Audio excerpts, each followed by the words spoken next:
Los días malos llegan. Ese es el título de la predicación de hoy. Y ya pasamos de lleno a este título. Los días malos llegan. Esta semana le estaba preguntando a Dios, Señor, ¿de qué quieres que hable? Y me di cuenta que a veces le digo a Dios, Señor, voy a hablar de tal cosa y quiero que me ayudes. Pero eso no es correcto. Lo correcto es, Espíritu Santo, pon en mí las palabras, como decía Pablo, orad por mí para que hable como debo hablar, para que Dios ponga palabra en mí y el Evangelio corra y sea predicado. Y el Señor me habló el viernes justamente para concretar este tema. Me hablaba de los días malos. Por cierto que Jesús, cuando nació en Belén de Judá, y llegaron esos rabinos, sabios de Oriente, que no eran magos, una de las cosas que le llevaron a Jesús fue la mirra. Todo el mundo se fija en el oro y en el incienso, pero la mirra representa sufrimiento. Y era una de las marcas que ya se estaban estableciendo para Jesús, porque vendrían días malos para Jesús, días de sufrimiento, días de padecimiento, días literalmente de muerte. Pero claro, cuando yo me pongo a investigar sobre los días malos en la Biblia, una de las cosas que me doy cuenta es que estamos muy acostumbrados, en el pueblo evangélico, en el pueblo cristiano en general, estamos muy acostumbrados a oír de un cierto evangelio donde los problemas van a desaparecer por sí solos, donde todo va a ser sencillo y fácil, donde todo va a ser muy cómodo, y yo creo que no es así, porque cuando veo la Biblia me doy cuenta de que no es así, que hay días, hay épocas, hay periodos que son malos, que son difíciles. Y hoy quiero hablarte de esos días. No que nosotros vayamos a buscar esos días, pero a veces van a llegar y vamos a tener que enfrentarlos. En Efesios 5, versículo 15 al 20, dice el apóstol Pablo, mirad pues con diligencia cómo andéis. No sé si tú sabías, porque no lo cuentan los evangelios, pero sí los libros de historia, que todos los apóstoles del Señor, sin contar a Judas, que se suicidó, todos los apóstoles del Señor murieron como mártires, todos. Todos murieron encarcelados, torturados, todos pagaron un precio alto por ser voceros de Dios aquí en la tierra. Entonces Pablo dice, mirad pues con diligencia cómo andéis, no como necios, sino como sabios, aprovechando bien el tiempo, porque los días son malos. Los días, y esto lo está diciendo Pablo hace 2000 años atrás. 2000 años atrás. La Biblia dice que desde que vino Cristo hay violencia espiritual. Porque todo cambió. Con la muerte y la resurrección de Cristo, ya todas las cartas quedaron boca arriba.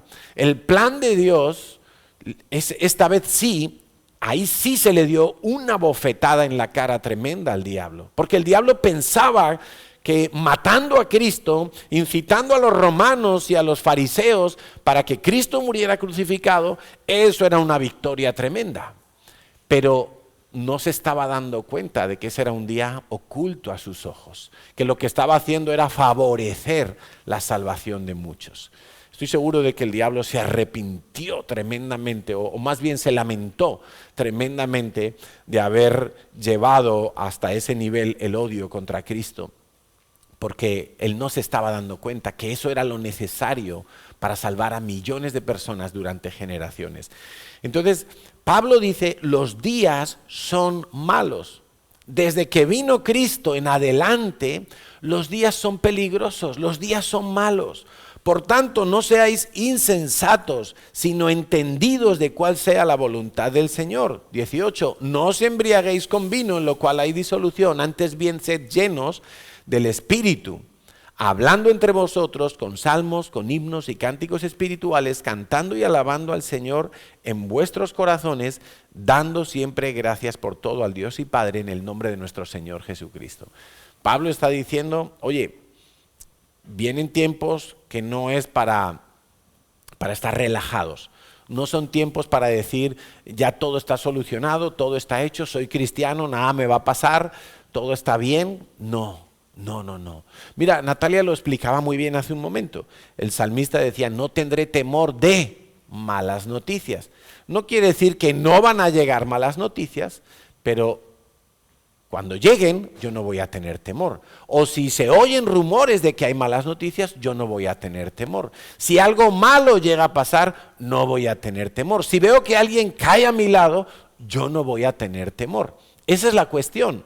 La cuestión no es que no va a ocurrir nada, sino que cómo lo voy a enfrentar yo. Porque cosas van a ocurrir. Los días malos tienen varias características. Primero, son malos. Son malos de verdad. Es muerte, es enfermedad, es tribulación, es persecución, es acusación, es injusticia, es pérdida, es quebranto. Son días malos. No que yo me meto en un mal camino y por mi mala cabeza vienen días malos, que también puede pasar. Claro, pueden venirme días malos porque yo me he metido en problemas.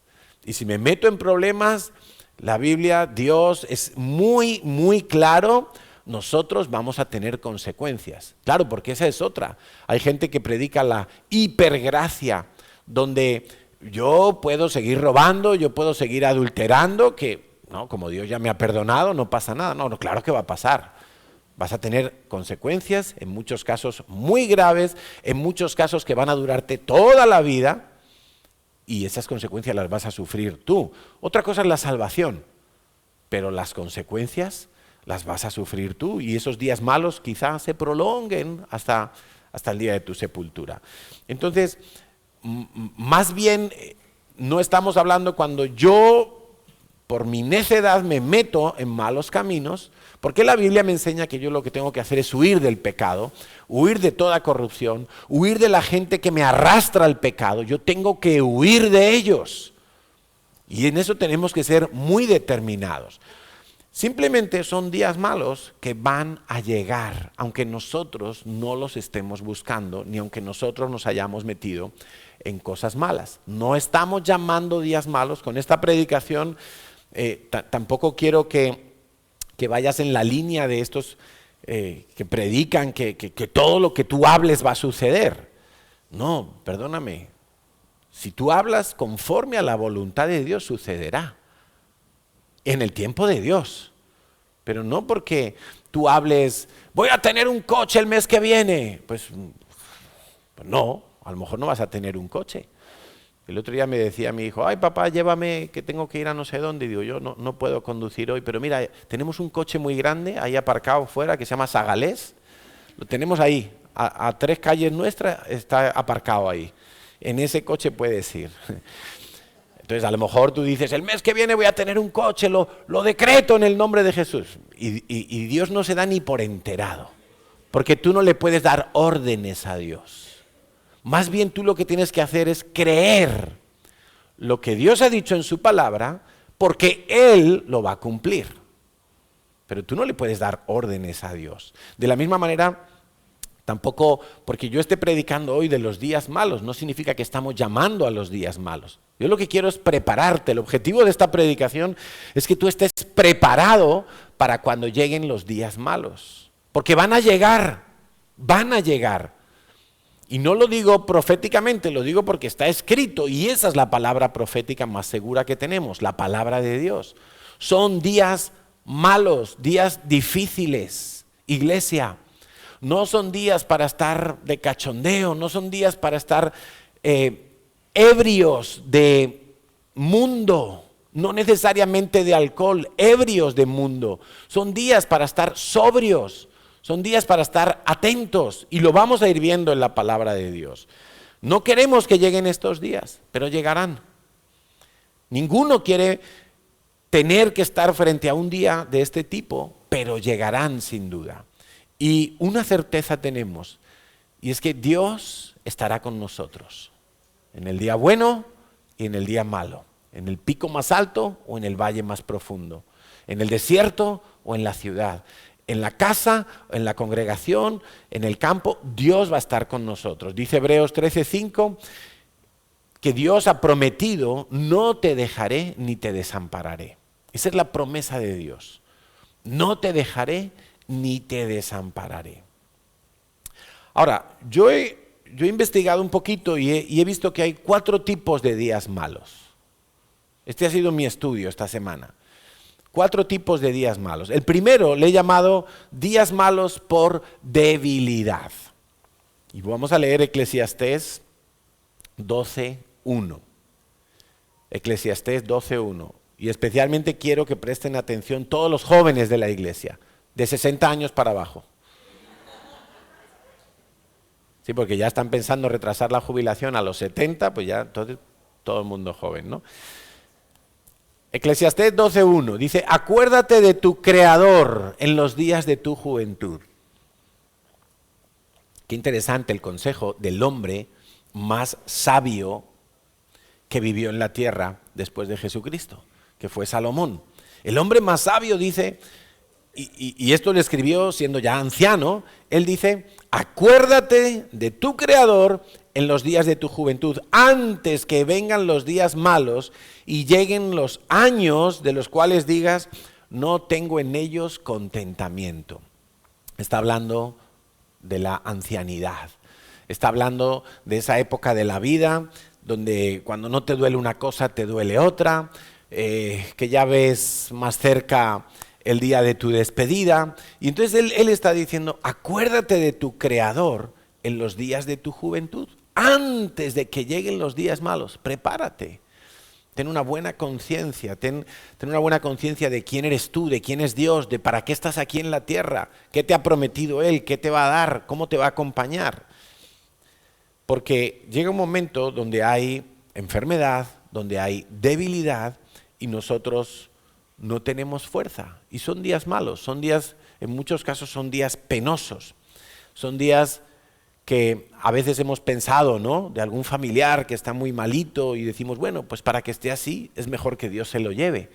Sí, todos hemos pensado eso alguna vez, porque son días difíciles. Ahora, este consejo, aquí Salomón dice, acuérdate de tu Creador en los días de tu juventud. Yo te lo digo de esta manera, hoy que estás medianamente bien, medianamente sano, hoy que estás con salud, hoy que puedes venir y congregarte, hoy que puedes y tienes libertad para congregarte, hoy que tienes una iglesia que en transporte público puedes llegar a ella, hoy que tienes el día libre, acuérdate de tu Creador. Empieza a atesorar hoy, empieza a atesorar intimidad con Dios, empieza a atesorar relación con Dios. ¿Por qué? Porque cuando venga el día malo, eso te va a servir, ese va a ser el bagaje que tú tienes, ese va a ser el depósito que tú tienes para soportar los días malos. ¿Qué hago yo en ese momento? Bueno, yo tengo que acordarme de Dios. Tengo que acordarme de Dios. No puedo acordarme de Dios solamente cuando viene el día difícil. Solamente cuando hay dificultad, ahí sí clamo a Dios.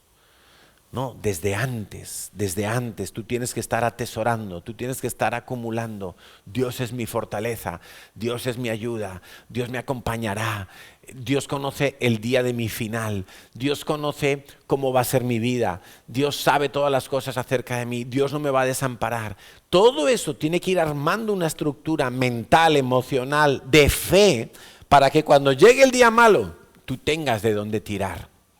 Porque en el día malo, tú casi no tienes fuerzas para orar. En el día malo, tú no ves las cosas con claridad. En el día malo estás aturdido, estás lleno de cosas y no tienes claridad. Pero la claridad te la va a dar el Espíritu desde dentro, no desde fuera. Entonces tú necesitas estar atesorando y estar haciendo tesoro en tu relación con Dios. Y ahí es donde yo te quiero hacer pensar en el día de hoy. ¿Cuánto tiempo pasas tú con Dios cada día? ¿Cuánto tiempo pasas hablando con Dios, abriendo tu corazón a Dios, contándole a Dios tus más íntimos pensamientos? ¿Cuánto tiempo pasas conociendo al Dios de la Biblia? ¿Cuánto tiempo pasas orando y leyendo la Biblia para conocer al Dios de la Biblia? Para que el Espíritu del Dios de la Biblia te revele al Dios de la Biblia. ¿Cuánto tiempo pasas con Dios? Y tú dices, bueno, ya tendré tiempo, ahora estoy muy ocupado, ahora tengo mucho trabajo, tengo que madrugar muy temprano para ir al trabajo, es que tengo hijos, es que tengo responsabilidades, es que no me da la vida, no me da tiempo. Quiero que sepas que va a llegar un día malo. Nos va a llegar a todos, va a llegar un día malo de debilidad, de enfermedad, donde allí no tendré fuerzas para orar y yo necesito haber atesorado antes. Tengo que ser diligente. Quiero que sepas que cuando llega un día malo y tú no tienes Espíritu Santo, tú no tienes bagaje con Dios, lo más normal va a ser que salga tu vieja naturaleza a liderar tu vida. Y la vieja naturaleza es el hombre mentiroso, el hombre tramposo, el hombre vengativo, el hombre murmurador, el hombre de chanchullos, el hombre que si hace falta estafa para salir al paso, el hombre que engaña, el hombre que va con trampas, el hombre que oculta cosas. Ese hombre, el hombre que se endeuda, porque ¿quién me va a ayudar? Si yo no me endeudo, tengo que conseguir este dinero y lo consigues de cualquier manera o robas. El hombre que se mete en lo ilícito, ese viejo hombre, si tú no tienes trato con Dios ahora, en el día de la crisis, el viejo hombre dirá, esta situación yo la voy a manejar, y la voy a manejar bien, y la voy a hacer a mi manera, porque en el pasado lo hice. Y ese viejo hombre es tan bobo que no piensa lo mal que le fue en el pasado. Y que seguramente porque le fue mal en el pasado es que acabó a los pies de Cristo. Pero ahora necesita volver a confiar en Dios. Hebreos 12:2 dice, puestos los ojos en Jesús, el autor y consumador de la fe, el cual por el gozo puesto delante de él sufrió la cruz, menospreciando lo oprobio, y se sentó a la diestra del trono de Dios. Yo recuerdo que los primeros días cuando ingresaron a Josué y lo pasaron a la UCI y todo iba a peor, como han contado Victoria y Lynn, me acuerdo que les dije esta misma frase, este mismo pensamiento. Tenemos que mirar a Dios, Víctor, Ailín, vamos a mirar a Dios. No miréis a Josué, no miréis la enfermedad, no miréis el médico, no miréis el diagnóstico, no miremos la ciencia, miremos a Dios. Gracias que tenemos a Dios. Ayer escuchaba un anuncio en la radio y decía, la única solución, literalmente, la única solución para el cáncer es la investigación. La única solución para el cáncer es la investigación. Da un donativo a no sé qué entidad, lucha contra el cáncer. Imagínate, cuando yo estaba oyendo eso, yo decía, no, ¿cómo que la única solución para el cáncer es la investigación? Yo tengo a Cristo, yo tengo la solución, Él me da la solución. Porque como decía Natalia, a veces la sanidad de Dios se opera en un hijo de Dios a través de la muerte. Porque una vez que uno muere, uno pasa a la presencia de Dios y allí ya no hay enfermedad, ya no hay dolor, ya no hay cáncer, ya no hay diabetes, ya no hay migrañas, ya no hay nada de todo eso. Todo eso se acabó. A veces Dios lo hace así. Otras veces Dios sana para que sigamos viviendo más años aquí en la tierra. Algún propósito habrá. Y como decía Víctor, si Dios no se llevó a Josué, algo Dios está haciendo todavía. ¿Qué es? No lo sabemos, pero tenemos que estar atentos. Tenemos que seguir mirando a Dios. Señor, ¿qué es con esto? ¿Qué tenemos que hacer con esto? Y yo recuerdo que les decía, miremos a Dios. Víctor, Ailín, esto es día a día. Pongamos nuestra mirada en Dios. Y es un buen consejo, lo dice la palabra de Dios. No, eso no fue una ocurrencia mía. Eso es algo del bagaje que yo tengo. Ni siquiera lo leí en la Biblia el día que se lo estaba diciendo a ellos. Eso es parte de ese bagaje del que te estoy hablando. Antes de que llegue el día malo de la enfermedad, de la ancianidad, del sufrimiento, antes de que llegue esa debilidad física, tú tienes que haber atesorado trato, presencia, relación, comunión, intimidad con Dios. Porque en aquel día vas a tener gasolina para gastar. Si no, va a estar tu depósito vacío. El segundo tipo de día malo que yo analizaba son los días malos por causa de Cristo, por causa de nuestra fe, de nuestro testimonio. Dice Marcos 13:9, pero mirad por vosotros mismos, porque en aquellos días os entregarán a los concilios, en las sinagogas os azotarán, y delante de gobernadores y de reyes os llevarán por causa de mí para testimonio a ellos. Hay infinidad de menciones en la Biblia, en el Nuevo Testamento, en los Evangelios, dicho por Jesús, dicho por Pedro, dicho por Pablo, que todo aquel que quiere seguir a Cristo va a encontrar dificultades. Dice Juan 15, del 18 al 20, si el mundo os aborrece, está hablando Jesucristo a sus discípulos. Ahora, yo quiero que tú te imagines como en la película de Chosen, tú eres uno de esos que está allí sentado escuchando a Jesús. Y Jesús dice, si el mundo os aborrece, sabed que a mí me ha aborrecido antes que a vosotros. 19, si fuerais del mundo, el mundo amaría lo suyo. Qué interesante. Si fuerais del mundo, el mundo os amaría. La prueba de que tú eres un cristiano ferviente es que chocas con el mundo. Es que no encajas bien en el mundo. No. Hay algo que no. Tú estás en el mundo, vas a trabajar en una empresa, vives en una comunidad de vecinos, estás en una sociedad, estás en el mundo, pero tú ves que el mundo, que cada vez que tú abres la boca para decir algo de Dios, el mundo te dice, calla bobo, tonto, ¿tú por qué crees eso? Si Dios no existe. Tu propia familia puede ser el que te diga eso, tu jefe, tus amigos, tu vecino puede ser el que te diga, no seas tonto, hombre, estás creyendo cuentos de hadas, estás creyendo tonterías. Versículo 20, versículo 19, si fuereis del mundo, el mundo amaría lo suyo, pero porque no sois del mundo, antes yo os elegí del mundo, dice el Señor Jesús, yo os elegí del mundo, por eso el mundo te aborrece. Qué pérdida de tiempo que un cristiano quiera caerle bien a todo el mundo. A todo el mundo me refiero no dentro de la iglesia, me refiero en la calle. Pérdida de tiempo, olvídate de caerle bien a todo el mundo. Creo que a veces detrás de eso se esconde nuestro ego. Ay, le quiero caer bien a todo el mundo. Quiero tener un buen testimonio, pero para tener un buen testimonio resulta que no puedes testificar de Cristo. Porque si testificas de Cristo, te empiezan a señalar. Como algunos me dicen aquí que en el trabajo le llaman el curita, o el raro, o el santurrón, o el no sé qué. Y a lo mejor lo hacen de forma simpática, pero es el mundo aborreciéndote. Es el mundo señalándote, tú eres de Cristo. Dice el versículo 20, el Señor Jesús dice, acordaos de la palabra que yo os he dicho, el siervo no es mayor que su Señor. Si a mí me han perseguido, también a vosotros os perseguirán. No, a mí me habían dicho que el evangelio era recibir a Cristo y todos mis problemas se acaban. Ya nadie me va a dañar, nadie me va a perseguir, nadie me va a insultar, nadie me va a traicionar, nadie me va a decepcionar. Todos mis problemas se van a acabar. Pues el Señor dijo, si a mí me han perseguido, también a vosotros os perseguirán.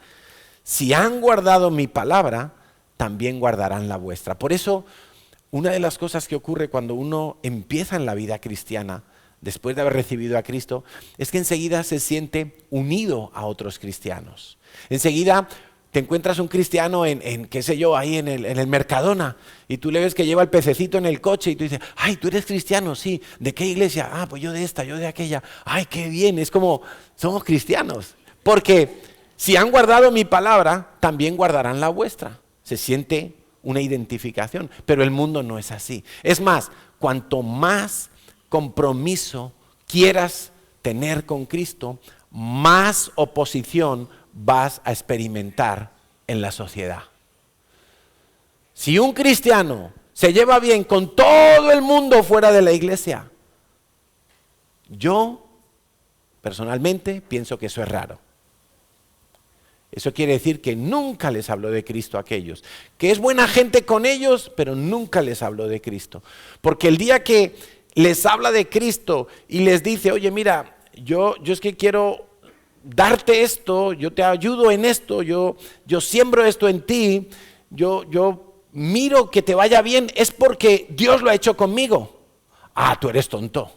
No, hombre, no. Tú tienes que mirar por ti mismo, que Dios ni que nada.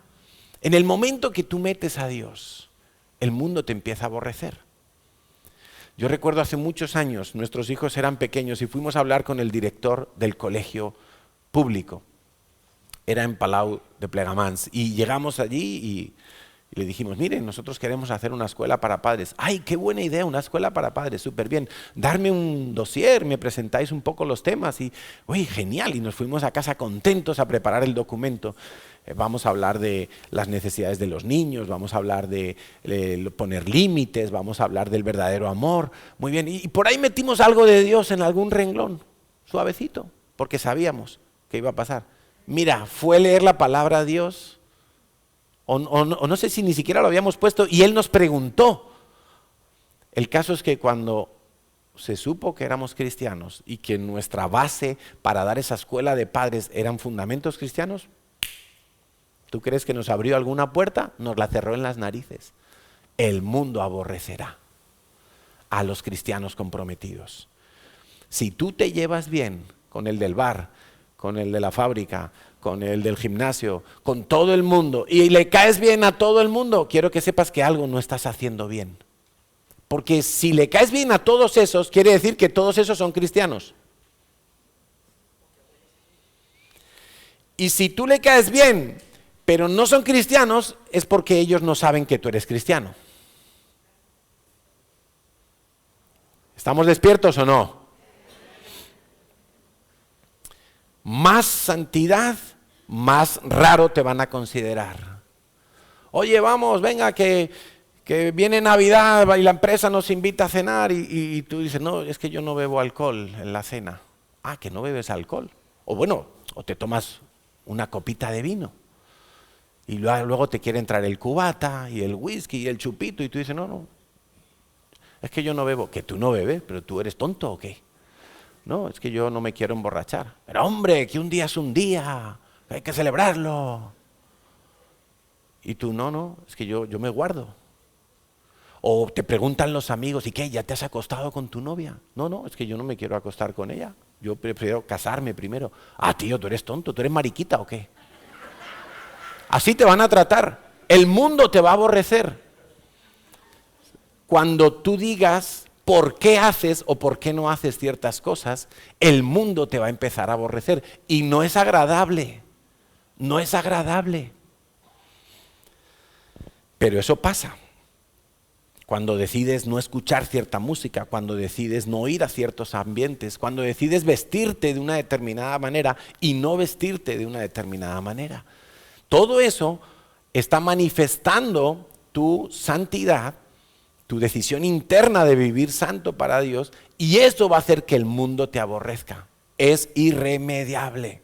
Cuanto más te parezcas a Cristo, más dificultad vas a tener en medio de este mundo. Piensa en esto, mira, cuando Jesús estuvo 3 años de ministerio público, cuanto más se expuso a la sociedad, más peligroso se volvía para él el ambiente. Por eso él quería pasar por perfil bajo. Él de repente oraba por una multitud y cuando se daba cuenta la gente, ya él se había retirado a orar a solas, ahí en la montaña, en el desierto, en algún sitio. porque todavía no había llegado su hora. Él sabía que a más exposición, más riesgo de crítica, de asesinato, de muerte. Lo mismo le pasó a Pablo. A Pablo lo intentaron matar, le tendieron una emboscada. Y gracias que su sobrino escuchó, se dio cuenta y lo evitó. Pero a más exposición, más peligro en el mundo. Y esto es literal. Son días malos cuando tú, mejor dicho, pueden llegar días malos cuando tú decides manifestar a Cristo en tu vida de una forma irremediable, de una forma irresistible. Mira, cuando vamos al Arco del Triunfo y se suben a la caja a predicar, siempre hay algún borracho que viene a criticar. Mira, y uno dirá, no, pero es que un pobre hombre está borracho. Sí, pero el pobre borracho no le da por regalarte 100 euros. ¿A que no? No le da por decir, oye, qué buena labor hacéis.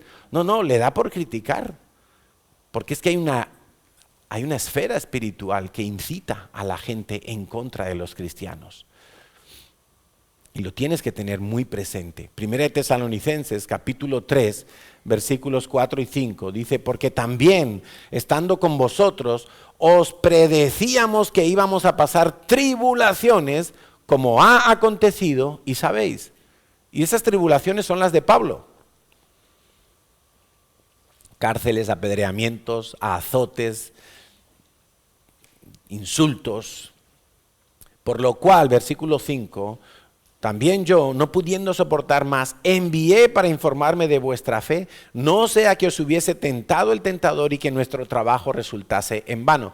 Pablo estaba diciendo, a ver, estos tesalonicenses cuando se enteren de que yo estoy en la cárcel, cuando se enteren de que casi me han matado a pedradas, lo mismo dicen, ay, si eso le ha pasado a Pablo, nos va a pasar a nosotros, o ¿dónde estaba Dios que no hizo nada para protegerle? Se podían desenfocar en el día malo.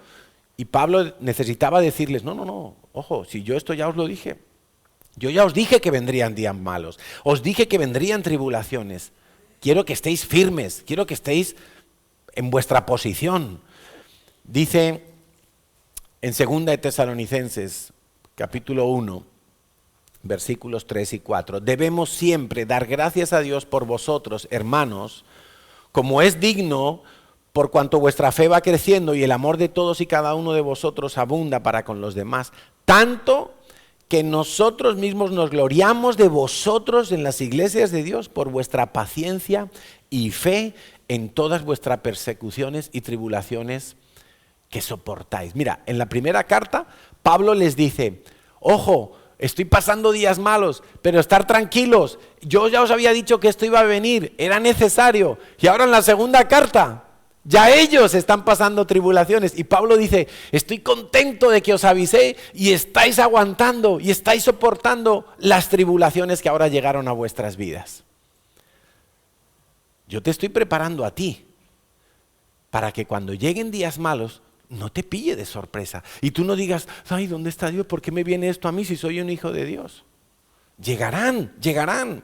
Segunda de Corintios 7, 4, mucha franqueza tengo con vosotros, mucho me glorío respecto de vosotros, lleno estoy de consolación, sobreabundo de gozo en todas nuestras tribulaciones.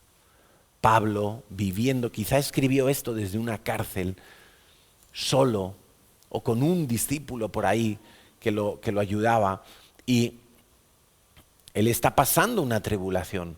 Pero oye las noticias de otras iglesias y tiene la capacidad de alegrarse. No está pobrecito yo, no está ensimismado. Él está poniendo los ojos en el reino, en Dios, en la gran comisión. ¿Qué tengo que hacer cuando lleguen esos días malos? Yo tengo que seguir testificando de Cristo. Yo tengo que seguir testificando de Cristo. Fíjate que en el versículo que hemos usado al principio, en Marcos 13:9 dice, pero mirad por vosotros mismos. Mirad por vosotros mismos es que tú tienes que ver que estás bien plantado. Mira por ti mismo, ¿dónde estás fundamentado? ¿Cuál es tu cimiento? ¿Qué es lo que te sostiene? Mira por ti mismo, no es como mírate a ti mismo, sino el que esté firme mire que no caiga. El que esté seguro, que revise dónde está su confianza, dónde está pisando, qué terreno es el que ha usado para construir su vida, porque si no es un buen terreno, vienen las olas, vienen los vientos, te golpean y te caes. Entonces dice, mirad por vosotros mismos, estate alerta, ten el valor de acabar lo que has empezado. Si te propusiste testificar a alguien y empezó a haber días malos, tribulación contra ti, termina la faena, no te rindas. No te rindas.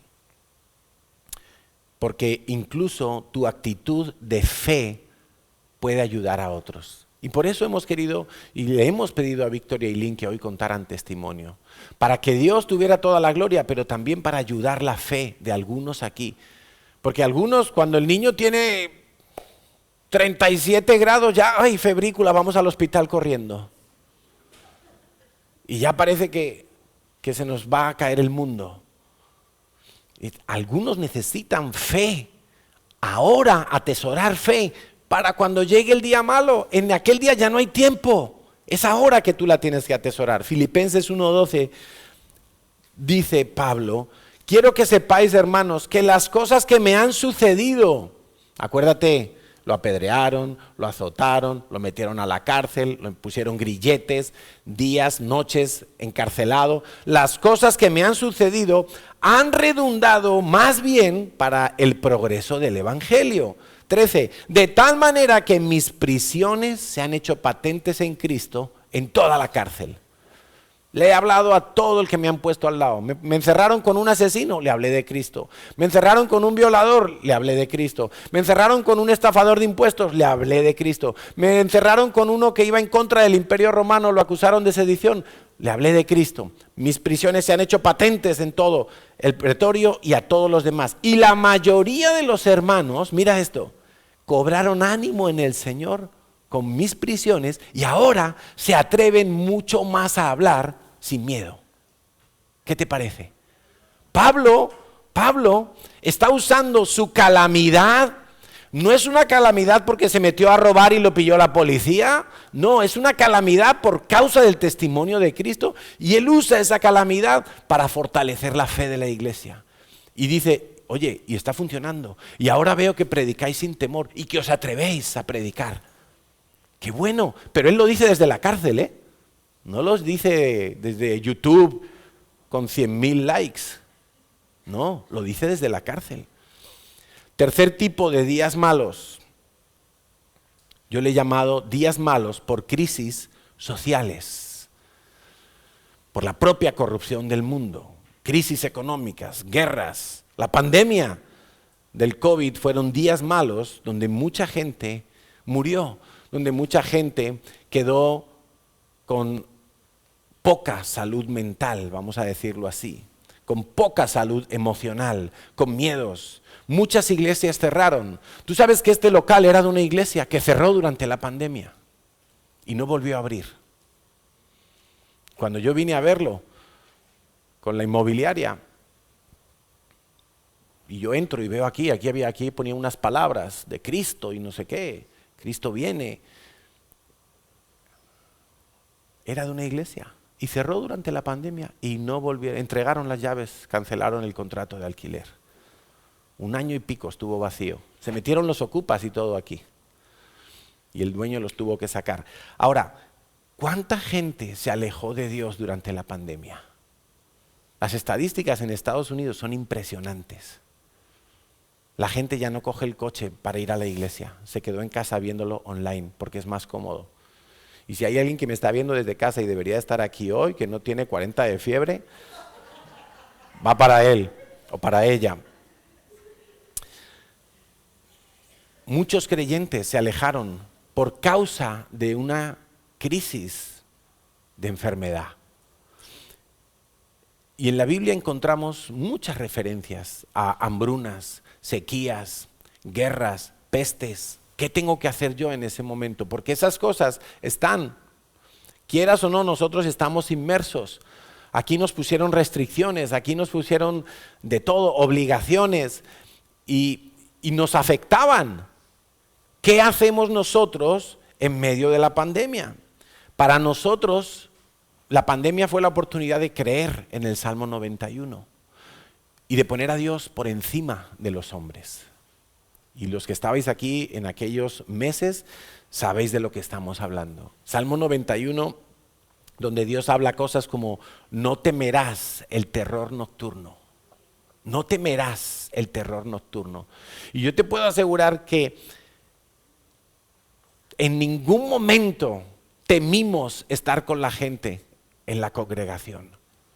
En ningún momento temí por mi vida. Yo dije: Señor, tú me mandaste a predicar el evangelio. La Biblia dice: saludaos con ósculo santo. ¿Sabéis qué significa eso? Un beso. Llega la gente, un beso, otro beso. Y en plena pandemia, cuando la gente te miraba así de lejos, 1 metro. Y nosotros nos dábamos 2 besos. ¿Por qué? Porque lo dice la Biblia. Porque lo dice la Biblia. Saludaos con ósculo santo. Y uno puede decir: bueno, pero Carlos, tú todavía eres más o menos joven, 55 años. No, pero es que nuestros pastores, que son más mayores, la gente anciana en la iglesia, y nos saludábamos con 2 besos. Le creímos a Dios porque no tuvimos temor del terror nocturno, no tuvimos temor de saeta que vuele de día, no tuvimos temor de pestilencia que ande en oscuridad, ni mortandad que en medio del día destruya. Versículo 10, no te sobrevendrá mal ni plaga tocará tu morada. Yo me acordaba tantos días en aquel tiempo cómo los israelitas siempre fueron librados en las 10 plagas de Egipto. Los piojos no entraron a su casa, las ranas no entraron a su casa, las langostas no entraron a su casa, la muerte no entró a su casa, porque Dios hizo la diferencia. Ellos solo tenían que mantenerse obedeciendo lo que Dios decía. Entonces, ¿qué tendremos que hacer nosotros cuando llegue un tiempo de crisis? Tenemos que ver qué dice Dios. Y te voy a decir algo más.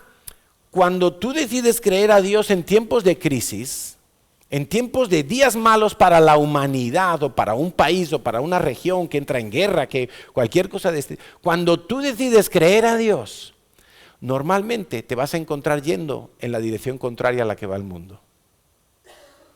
Cuando el mundo dice: hay que hacer esto y esto y esto, y tú vas a leer la Biblia y vas a decir: anda, pero si Dios dice justo lo contrario, entonces, ¿qué hago yo?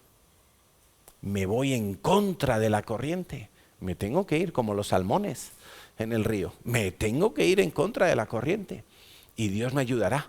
Y Dios me respaldará. Porque es un asunto de fe, exclusivamente. Es un asunto de fe. Cuando el gobierno te diga: ahorra, guarda, gasta, endeúdate, normalmente vas a tener que hacer lo contrario. Normalmente, si tú vienes a la Biblia, que Dios te hable y entonces sigue la instrucción de Dios. El cuarto tipo de días malos, y este es el último que yo he analizado hoy, son días malos por guerra espiritual. Hay guerra espiritual. Y creo sinceramente que este es uno de las cosas que nos ha tocado vivir en este periodo. Natalia me hablaba muchos días cuando Josué estaba malito en el hospital y me decía: es que yo siento que hay algo que resiste. Nos acordábamos del ayuno de Daniel, que estaba esperando una respuesta de Dios, un discernimiento para entender las profecías de Jeremías. Él las quería entender y le clamó a Dios, se puso a ayunar. Y cuando llegó el ángel 21 días después, le dijo: Daniel, yo venía antes, pero es que he tenido unas batallas tremendas. Pero ahora vengo a darte la revelación. Pero ¿sabes qué? Daniel estuvo orando y ayunando hasta que vio la respuesta de Dios. Y eso era un poco lo que nos mantuvo también a nosotros y nos mantiene hoy cuando empezamos a clamar por algo y decir: Señor, ¿hasta cuándo? Hasta que veamos una respuesta. Porque hay guerra espiritual, los demonios se levantan, los demonios no quieren que la voluntad de Dios se haga, no lo quieren. Dice en Efesios capítulo 6, versículo 10 al 13, por lo demás, hermanos míos, fortaleceos en el Señor y en el poder de su fuerza. vestíos de toda la armadura de Dios para que podáis estar firme contra las acechanzas del diablo. Las acechanzas es una palabra que no se suele usar mucho hoy en día en castellano, pero es algo así como un plan organizado, detallado, un plan, acechanza.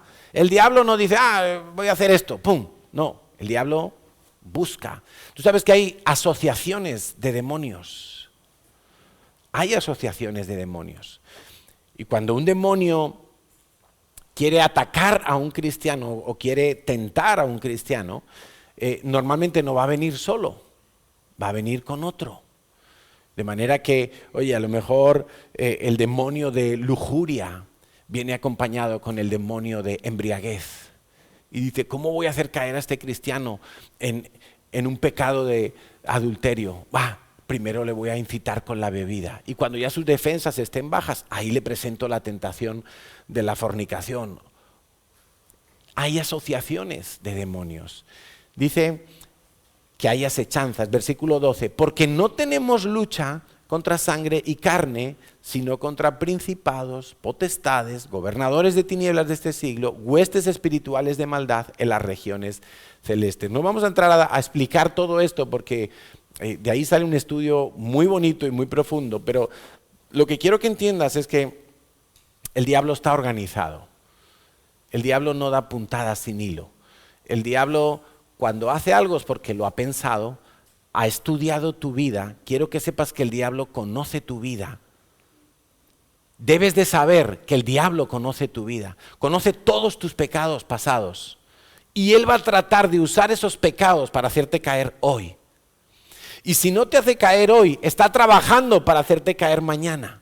Porque él conoce tu pasado.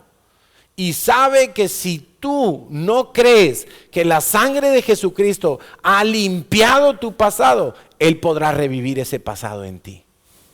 Y él va a tratar de sacarte el historial sucio, tu hoja mala de pecados, para traértelos al día de hoy y que tú creas que todavía eres el mismo de ayer.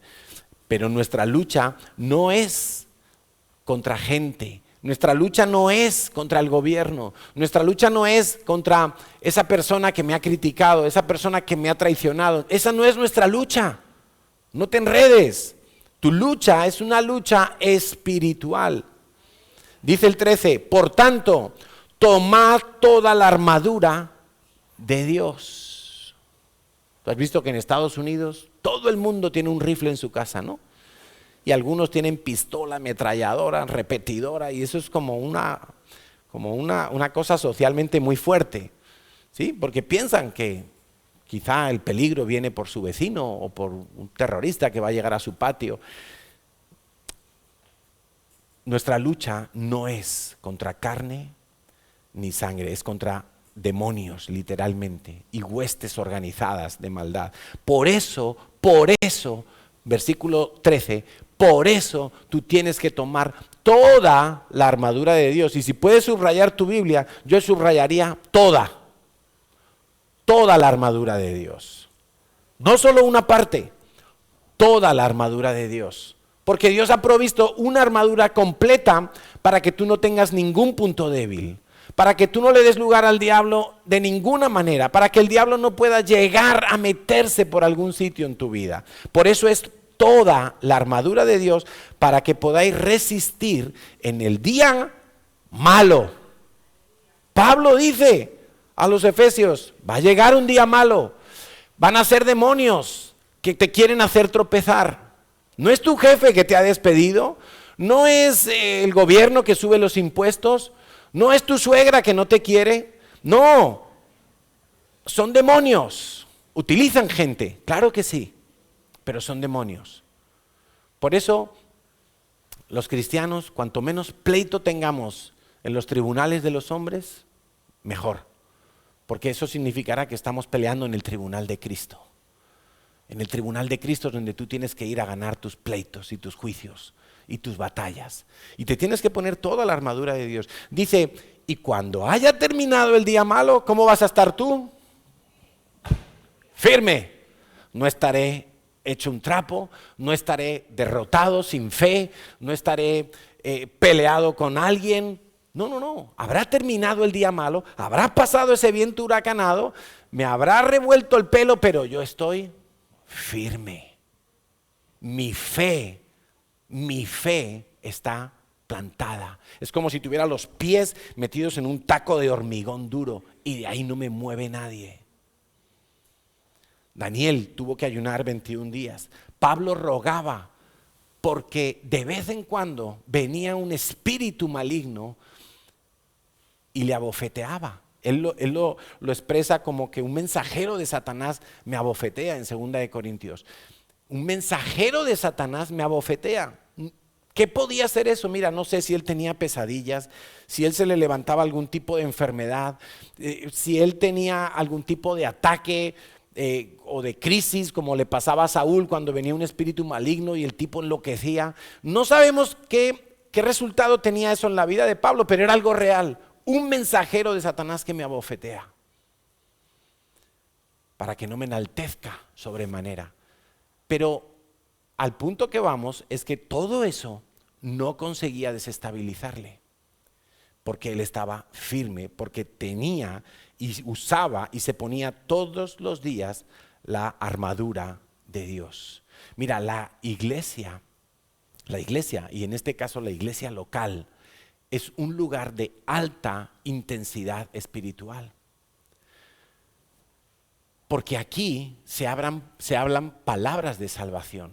Porque aquí, mira, el día 16 tenemos Descubriendo la Verdad. Y tú vas a invitar a 10 personas y quizá 4 te digan que van a venir.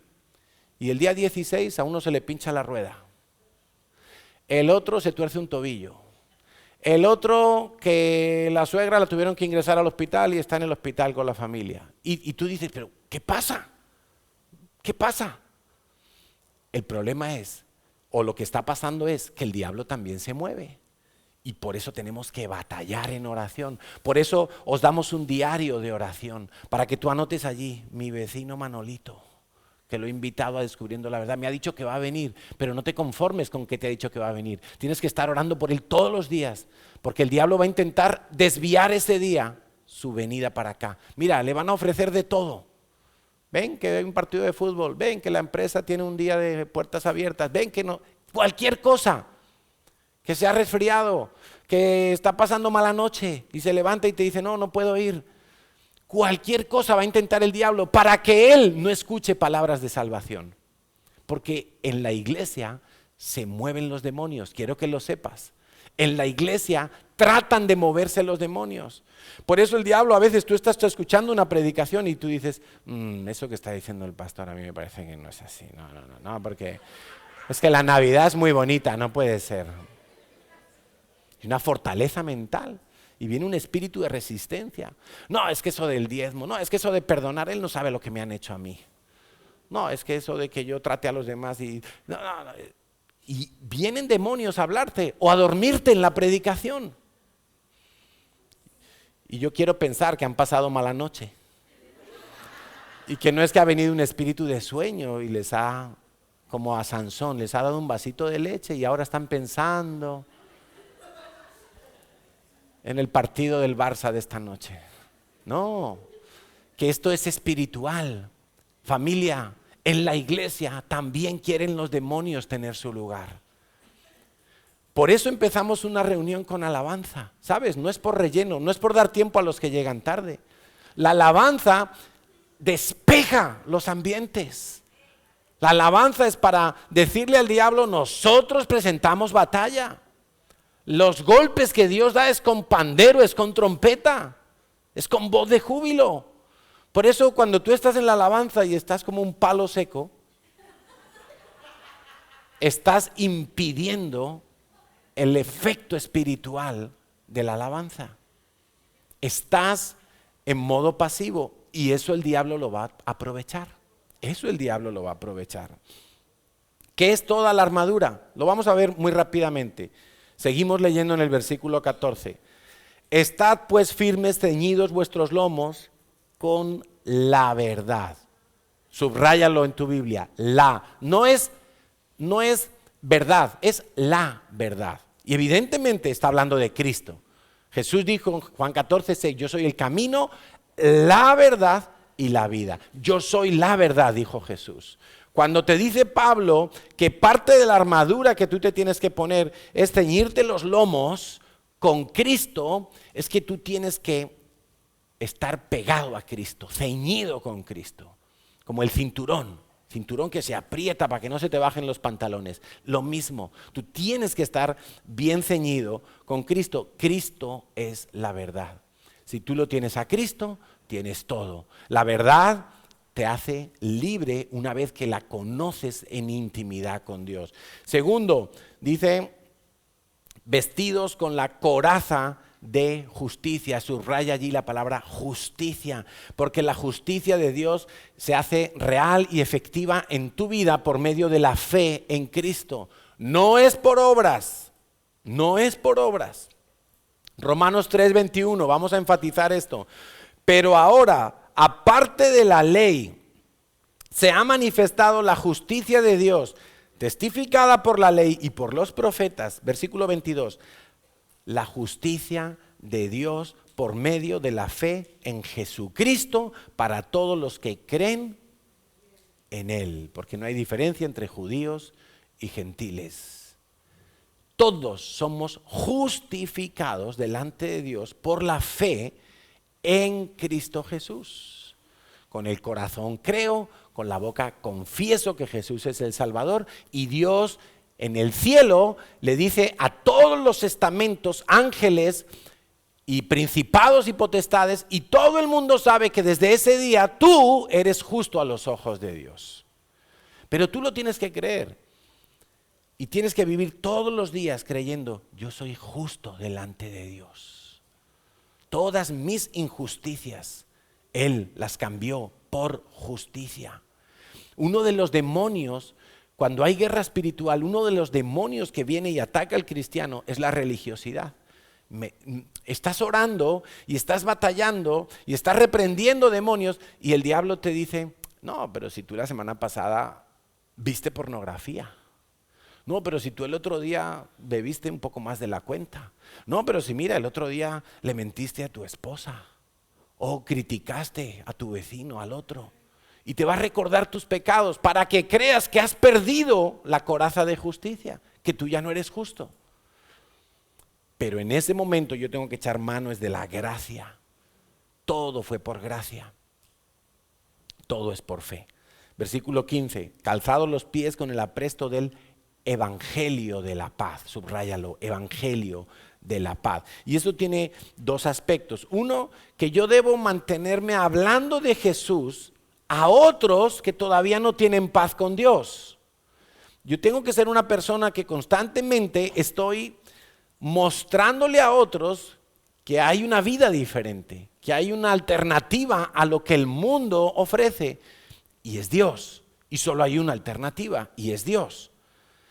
Entonces yo tengo que mantenerme dando testimonio de Jesús a otros. Eso significa el Evangelio de la paz. Yo tengo que ser portador del Evangelio de la paz. A veces le decimos a la gente, ven a mi iglesia, pero no le hablamos del Evangelio de la paz. Y a mí me gustaría que antes de traer a alguien a la iglesia, si tú todavía no sabes cómo hablarle el Evangelio, entrénate. Hay cursos, hay capacitación, pero sobre todo tiene que haber un corazón que quiere hablar, que quiere testificar. Pero también otro aspecto es que tú no consigues paz con Dios solamente orando o deseando que tengas paz con Dios o que alguien tenga paz con Dios. Necesitas presentar al príncipe de paz, a Jesucristo, el reconciliador de los hombres con Dios. Esa era una de las frases del difunto Billy Graham. Le decía a la gente, ¿tienes paz con Dios? Porque no se trata de estar sentado en una iglesia, no se trata de tener una Biblia debajo del brazo, se trata de tener paz con Dios. Y el Evangelio, cuando tú recibes a Cristo, tú sabes que automáticamente has pasado de ser enemigo de Dios a ser hijo de Dios. Y tienes paz con Dios.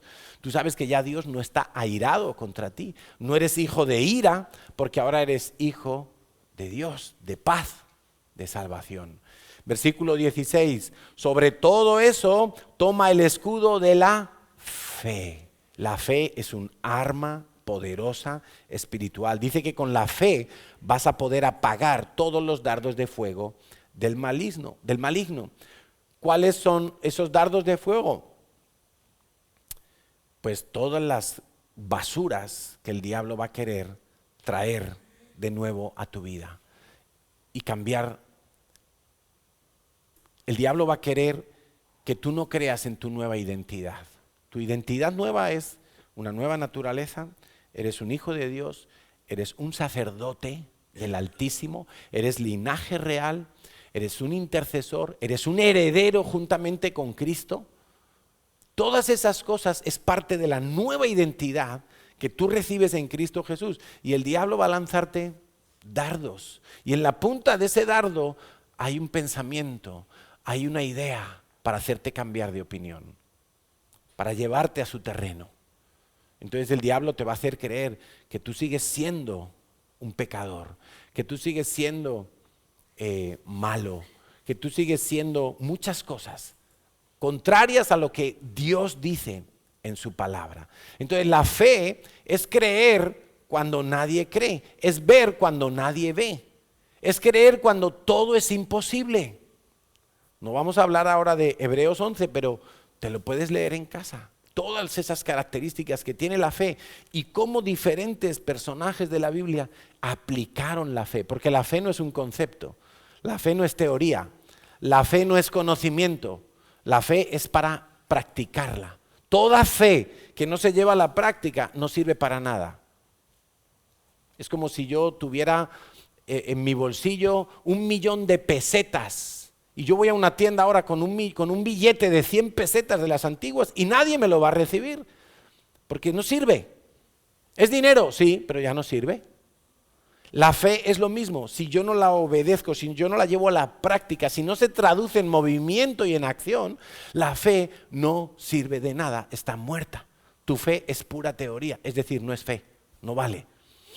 Versículo 17. Tomad el yelmo de la salvación. ¿Qué arma tan poderosa es que tú confíes en que eres salvo para siempre? Esto es de primero de Conéctate. En el Conéctate, la primera lección que queremos enseñar o recordar a la gente es que la salvación es dada por Dios y no se pierde.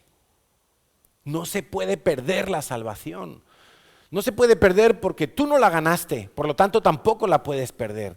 No se puede perder porque nada ni nadie me separará del amor de Dios en Cristo Jesús. Pero el diablo, fíjate que es el yelmo de la salvación. El yelmo es la carcasa esta que se ponían los caballeros con la visera, para ir con la lanza después. Bueno, ese yelmo está sobre tu cabeza porque el diablo va a hacerte querer tropezar en que tú no eres salvo, en que tú, como te has portado mal, ya no sabes muy bien si vas a ir al cielo, si vas a ir al infierno. Como eres un cristiano que a veces viene a la iglesia, a veces no viene, entonces no sabes qué va a ser de tu vida. La salvación es una cosa, la santificación es otra. El proceso de santificación es el que estamos viviendo cada día nosotros sobre esta tierra hasta que el Señor vuelva o hasta que vayamos a la tumba. Es el proceso de apartarnos del mundo y ser cada vez más parecidos a Jesucristo. Es el proceso de quitar todo lo inmundo y recibir todo lo santo. Eso es la santificación. Y se supone que todos tenemos que estar creciendo en santificación, que cada día hay menos impureza y cada día hay más de lo de Dios en nosotros. Pero la salvación es otro asunto. La salvación es gracia de Dios 100%. Tú no tienes ningún mérito en la salvación. Y si no estás seguro, te invito a que vengas el día 16, sábado, a las 6 de la tarde. La salvación no se pierde, pero en la salvación te tienes que ocupar. No preocupar, sino ocupar, como dice la Biblia. Ocupaos en vuestra salvación. Quiere decir, ya soy salvo, entonces ahora, ¿qué tengo que hacer, Señor? Si ya soy salvo, ¿qué tengo que hacer? Tan partícipe de una victoria de un ejército es el soldado que está en primera línea de batalla, metido en la trinchera, como el soldado que está conduciendo un camión en la base militar. Los dos son necesarios. Y a veces uno cree que porque no soy un Billy Graham que está ahí en la trinchera, en el lugar más peligroso, en el lugar más expuesto, a veces uno cree que entonces, como no está haciendo nada, pues será, a lo mejor ni siquiera soy salvo. No. Acuérdate, una cosa es la salvación, otra cosa es la santificación. La salvación es instantánea en el momento que recibes a Cristo. La santificación dura toda la vida. Algunos se estancan en la santificación y hay que ver por qué. Quizá es pecado oculto, tibieza, quizá es resentimientos que no sanan y entonces no siguen los procesos correctamente. La vida cristiana es una vida de procesos. La santificación es un proceso, la salvación es un don de Dios y es instantáneo. Pero la santificación es un proceso que dura toda la vida del cristiano. Sigue diciendo el 17, y la espada del Espíritu, que es la palabra de Dios. Yo te decía hace un rato, ¿cuánto de la palabra estás tomando cada día? Porque mira, cuando los bebés empiezan a tomar biberón, primero se les pone una medida, ¿no? Yo ya no me acuerdo de todo eso porque hace mucho, pero ponte, no sé, 50 mililitros. Pero claro, pasan los meses y ya con 50 el niño llora. Hay que darle más, 70, y luego un biberón, y luego papilla, y luego... Y algunos recibieron a Cristo y se quedaron con que leen un versículo al día. Todavía están en los 10 mililitros. Claro, cuando les vas a dar un filete, dicen, uy, esto no me lo como yo, no tengo dientes. Claro, no has crecido. Por eso cuando les vas a dar un estudio bíblico, dicen, no entiendo nada. Claro, es que no, estás bebé todavía. Ahora, ¿cuánto de la palabra de Dios? Porque la palabra de Dios es una espada, es un arma para tu vida.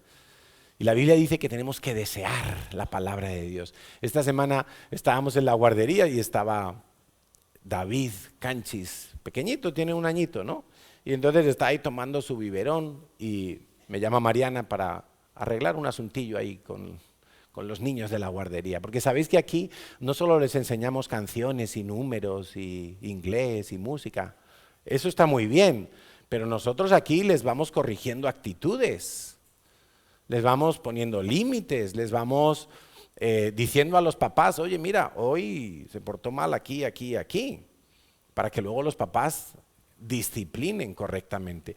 Y entonces, bueno, me llama Mariana, mira, es que pasa esto con esta niña, y yo, bueno, aprovecho ahí, y digo, porque la palabra de Dios, yo me pongo a predicarles, al nivel de los niños, claro.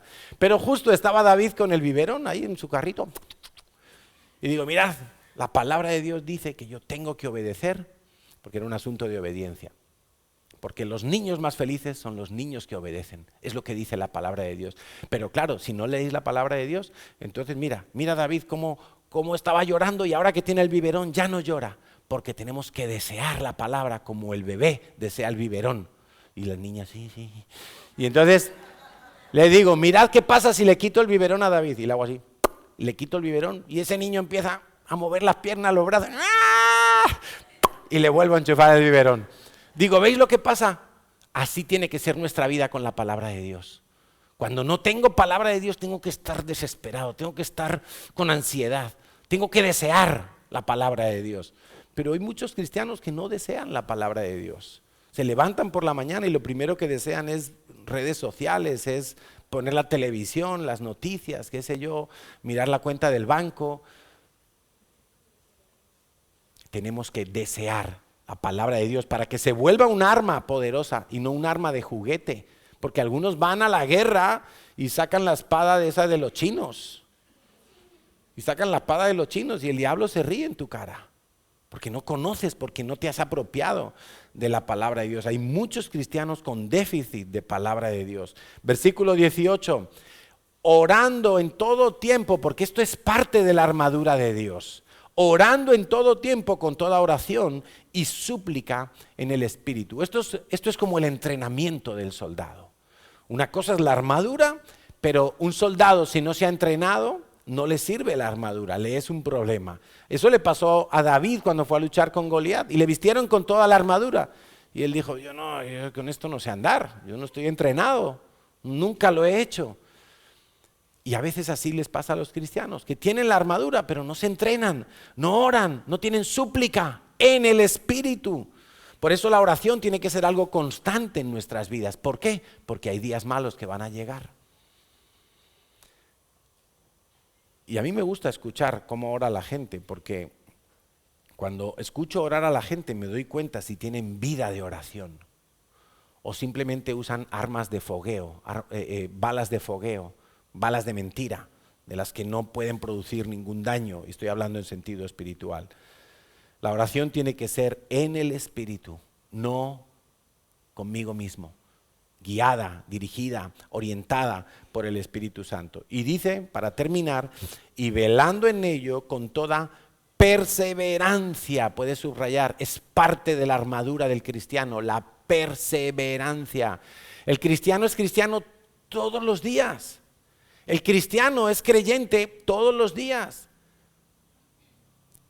Los que hemos estado en Israel, una de las cosas que nos sorprendía cuando estábamos allí las primeras veces es que uno iba por un museo, por decir algo, un museo de arqueología, y de repente veías un grupo de soldados y soldadas y todos con su rifle aquí.